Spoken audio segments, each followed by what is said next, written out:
Stranger Things lui a donné un nouvel élan dans sa carrière, mais Prince, si vous ne connaissez pas, c'est un des plus grands artistes de tous les temps. Entre millions de ventes, rivalité avec Michael Jackson, biopic et hit planétaire, Prince est l'image même de l'artiste avec un grand A. Quand Michael Jackson est le king de la pop, Prince est bel et bien le prince de la pop. Aujourd'hui, je vous propose de revenir sur sa carrière, mais surtout sur le film et hit Purple Rain que l'on a pu entendre dans le dernier épisode de Stranger Things, et cela pour la première fois depuis 40 ans. Vous êtes sur la chaîne Séance Rattrapage, merci d'avoir cliqué sur la vidéo. Ici on parle de cinéma, séries et musique. Aujourd'hui, c'est parti pour Prince. Comment présenter Prince? Franchement, je ne saurais que dire. Mais pour éviter que la vidéo ne dure plus d'une heure, je vais faire un petit résumé de son énorme carrière. Prince Rogers Nelson est né le 7 juin 1958 à Minneapolis. Il doit son prénom au nom du trio de jazz dont son père est membre à l'époque. Et oui, son père est pianiste et sa mère est chanteuse de jazz. Il grandit donc dans la musique tout au long de sa vie. Malheureusement, ses parents divorcent. Il vit pendant un temps chez sa mère et son nouveau beau-père, avant d'aller vivre chez sa tante, puis dans la cave de son ami André Anderson, qui deviendra son bassiste au début de sa carrière. En 1973, sa carrière débute en tant que formateur à la guitare et au clavier. Il prend le nom de scène Champagne avant qu'on ne lui conseille de prendre le nom de Prince. Il se fait recruter pour son talent de guitariste pour faire des publicités en échange de sessions en studio gratuites au studio Moon Sound de Minneapolis. Il produit alors des maquettes en jouant de tous les instruments. Il faut dire que Prince est un génie des instruments. Guitare, basse, piano, batterie, clavier, il fait de tout. Il rencontre Owen Husney, son premier agent artistique qui va tout faire pour conquérir les maisons de disques. Et c'est Warner Bros qui va donner une avance à Prince de 180 000 $ pour son premier album. On le présente comme le nouveau Stevie Wonder à l'époque. Mais ce disque, For You, est un échec commercial. Le deuxième album, Prince, marche mieux et est suivi d'une courte tournée américaine. Et en 1979, il change d'agent artistique pour Stephen Fargnoli. C'est en 1980 qu'il sort son troisième album, Dirty Mind. Et oui, le titre résume tout ce qu'on peut trouver dans cet album. Entre blues, funk, pop et new wave, Prince parle de tous ses penchants avec ses textes plutôt évocateurs, tout comme la pochette de l'album où on le voit porter des dessous de femmes. L'album reste tout de même 31 semaines dans le classement des 200 meilleures ventes d'albums américaines. Une tournée s'ensuit aux États-Unis et en Europe, dont un concert en première partie des Rolling Stones, où il a dû quitter la scène plus tôt car les spectateurs n'étaient pas du tout heureux de sa présence. Le quatrième, album Controversy de 1980, se rapproche musicalement et textuellement de son album précédent. Mais dans cet album, il écrit des textes engagés sur la guerre froide, la peine de mort et le racisme. Il s'écoule à 500 000 exemplaires, preuve de sa montée en popularité. Et c'est son double album 1999, sorti en 1982, qui concrétisera cela avec 1 million d'exemplaires vendus. Et c'est durant la même année que Prince crée son propre groupe, le baptisant The Revolution, qui mènera à Purple Rain.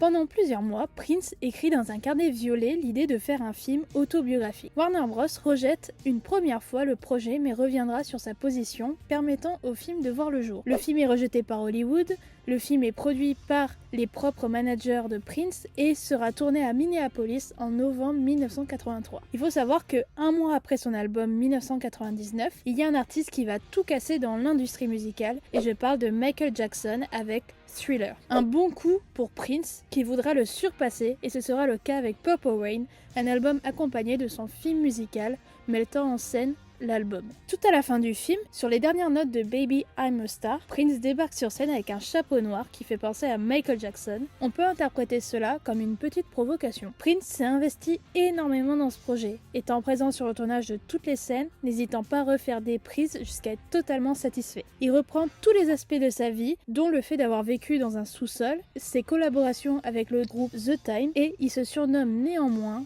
le Kid. Le film, ayant coûté 7 millions de $, rapportera 71 millions de $, un très beau succès. Mais surtout, il provoquera plus de 20 millions de ventes pour l'album éponyme et obtiendra l'Oscar de la meilleure chanson originale. La tournée correspondante à cet album attire 1,2 million de spectateurs. Autre le succès du film, il faut parler de la chanson phare que l'on peut y entendre, la chanson Purple Rain. C'est un mélange de rock'n'roll, de pop, de musique gospel. Elle est introduite par une guitare seule, suivie rapidement accompagnement d'une batterie et d'un orgue. 3 couplets sont suivis d'un refrain. Après le dernier refrain, un solo de guitare reprend la chanson. Et la chanson se finit avec un solo de piano et de guitare et un orchestre à cordes donnant une chanson de 8 minutes, raccourcie à 4 minutes pour la radio. La chanson a été classée 147e des chansons du siècle. Elle est 18e dans la liste des 500 plus grandes chansons de tous les temps du magazine Rolling Stone, publié en 2021. Ce qui en fait sa magie, c'est tout d'abord le nombre faramineux de reprises par d'autres grandes stars de la chanson, comme Céline Dion, Michel Polnareff, etc. De plus, elle n'est apparue dans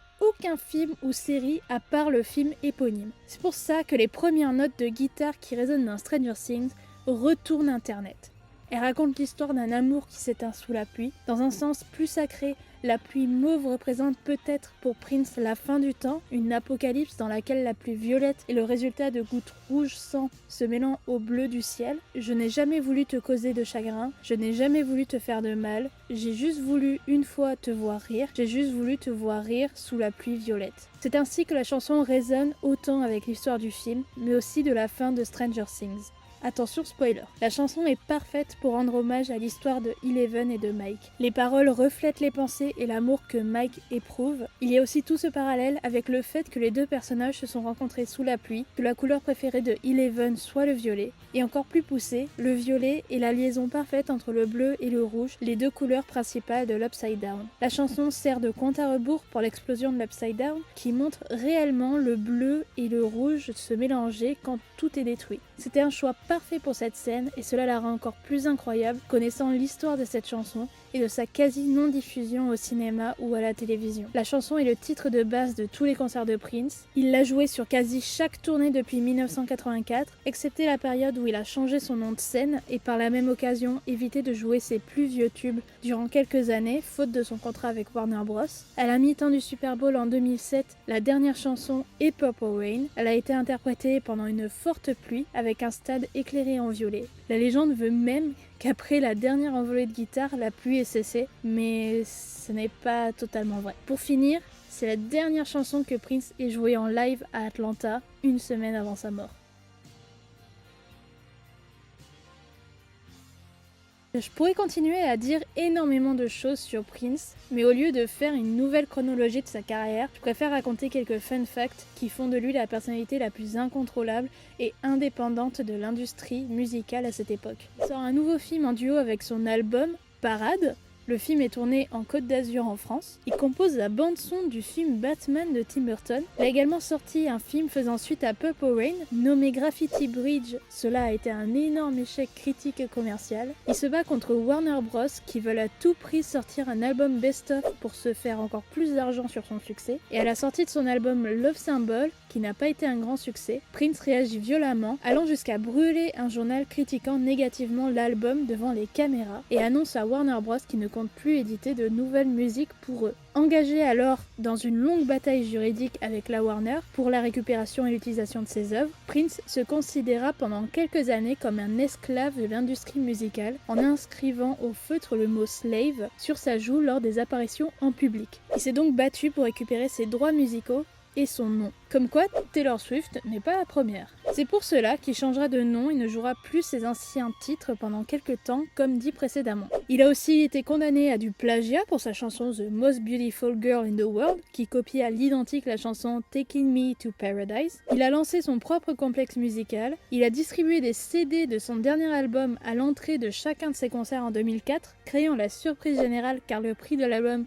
était inclus dans le prix du billet. Il est apparu dans une seule série en 35 ans de carrière, New Girl, sa série préférée. Il demande lui-même à y participer, coécrit le scénario de l'épisode, de son apparition et compose une chanson inédite. Et il a été pendant 3 jours sur le tournage, même quand il devait pas tourner ses scènes. Il devait participer à la chanson We Are the World gérée par Michael Jackson, mais n'est tout simplement pas venu à l'enregistrement. À la fin de cette vidéo, vous pouvez penser ce que vous voulez sur cet artiste. Malgré les nombreuses controverses, on ne peut pas lui enlever sa popularité et l'inspiration qu'il a créée pour l'industrie musicale d'aujourd'hui. Pour arriver à ce niveau de performance, Prince était perfectionniste.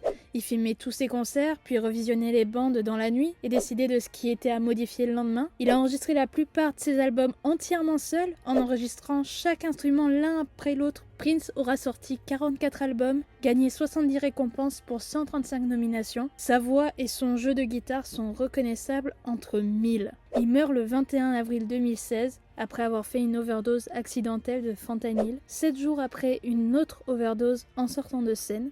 Son dernier concert. Il est incinéré en présence de sa famille et de ses amis proches. On finit sur une note un peu triste, mais merci d'avoir regardé cette vidéo, j'espère que cela vous aura plu. Si c'est le cas, abonnez-vous, likez et mettez un commentaire, ça aide beaucoup la chaîne. On se retrouve très vite pour une nouvelle vidéo. Salut!